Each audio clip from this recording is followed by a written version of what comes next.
All India महिला सांस्कृतिक संगठन का दूसरा राज्य स्तरीय सम्मेलन 9 और 10 नवंबर को गुना के लक्ष्मीगंज में आयोजित किया जाएगा। इस कार्यक्रम को लेकर संगठन की राज्य सचिव रचना अग्रवाल ने मीडिया कर्मियों से जानकारी साझा की। महिला संगठन के मुताबिक वर्तमान में महिलाओं की सुरक्षा को लेकर हालात सही नहीं हैं और अपराध लगातार बढ़ रहे हैं। अखिल भारतीय महिला सांस्कृतिक संगठन के अनुसार इन हालात के लिए मुख्य रूप से शराब, नशा और अश्लीलता जिम्मेदार है, जिसका संगठन पुरजोर विरोध करेगा। संगठन ने मुख्यमंत्री मोहन यादव द्वारा विधानसभा में दिए गए आंकड़ों का हवाला दिया, जिसमें बताया गया कि 1.5 वर्ष में 21,000 से ज़्यादा मानव तस्करी के मामले सामने आए हैं, जिनमें महिलाएं लापता हैं। इसके अलावा 10,800 महिला और बच्चियों से दुष्कर्म जैसे जघन्य अपराध हो चुके हैं। संगठन ने दावा किया कि इन घटनाओं में 70% के लिए शराब और अन्य नशा जिम्मेदार है। राज्य सचिव ने आरोप लगाया कि मध्य प्रदेश सरकार स्वयं शराब के नशे को प्रमोट कर रही है। इसके तहत किसानों को महुआ और अंगूर के लिए सब्सिडी दी जा रही है। साथ ही शराब को ऑनलाइन तरीके से घर घर तक पहुंचाने का निर्णय भी पारित कर दिया गया।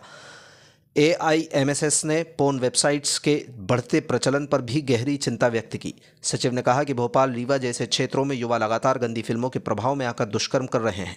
संगठन ने जोर देकर कहा कि इन सभी चिंताजनक हालात पर सम्मेलन में मंथन किया जाएगा और उन्हें रोकने के उपायों पर चर्चा कर सरकार के सामने आवाज़ बुलंद करने की कोशिश की जाएगी। संगठन ने इस सम्मेलन में स्मार्ट मीटर्स लगाए जाने के विरोध में भी आवाज़ उठाने की बात कही।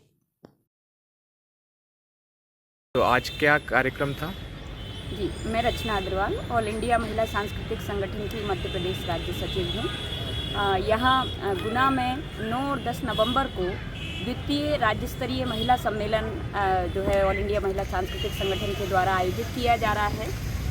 आज जिस तरीके के हालात हैं महिलाओं की सुरक्षा के मामले में, हम सभी लगातार देख रहे हैं कि अपराधों की जो घटनाएँ हैं वो लगातार बढ़ रही हैं।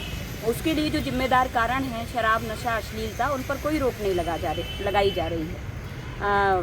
स्वयं हमारे जो मुख्यमंत्री हैं मध्य प्रदेश के, मोहन यादव जी के द्वारा बताया गया विधानसभा में कि पिछले 1.5 वर्ष में 1 जनवरी 2024 से 1 जून 2025 तक 1.5 वर्ष में 21,000 से ज़्यादा मामले मानव तस्करी के, जिसमें महिलाएं लापता हैं, और जो 10,840 मामले दुष्कर्म के महिलाओं पर, बच्चियों पर हुए हैं। तो ये कितनी बड़ी तादाद में ये अपराध घटित हो रहे हैं। और नेशनल क्राइम रिकॉर्ड ब्यूरो बार बार बता रहा है कि ये जो घटनाएं हो रही हैं इसमें से 70% घटनाओं के लिए जिम्मेदार है शराब और नशा।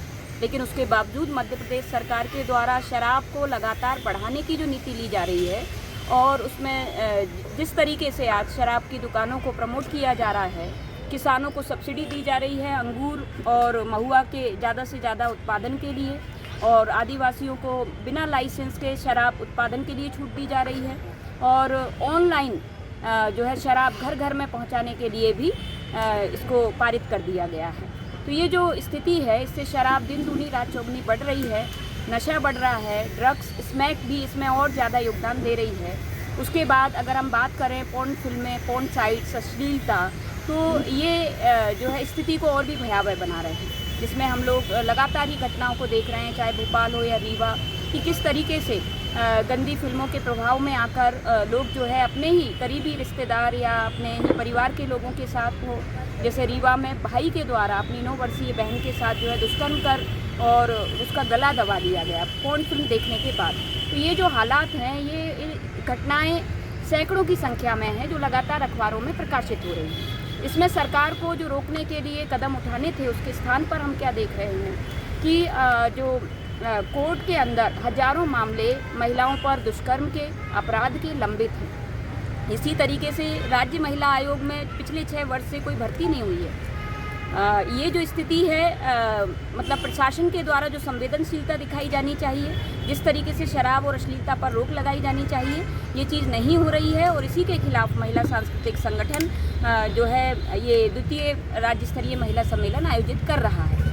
स्मार्ट मीटर और 94,000 स्कूलों को बंद करने की जो नीति है, वो महिलाओं को महंगाई में तो धकेल ही रहा है, जो उनकी आर्थिक स्थिति को और कमज़ोर बना रहा है। इसके साथ साथ जिस तरीके से लोकतांत्रिक मूल्यों की शिक्षा हर परिवार में हर व्यक्ति को दी जानी चाहिए, उसको भी एक तरीके से ये पीछे धकेल रहा है, और आज हमारे समाज को रूढ़िवाद और अंधविश्वास में धकेल रहा है। तो हमारी मांगें इन्हीं से संबंधित हैं, और इसी को लेकर ये सम्मेलन किया जा रहा है 9 और 10 नवंबर को गुना में।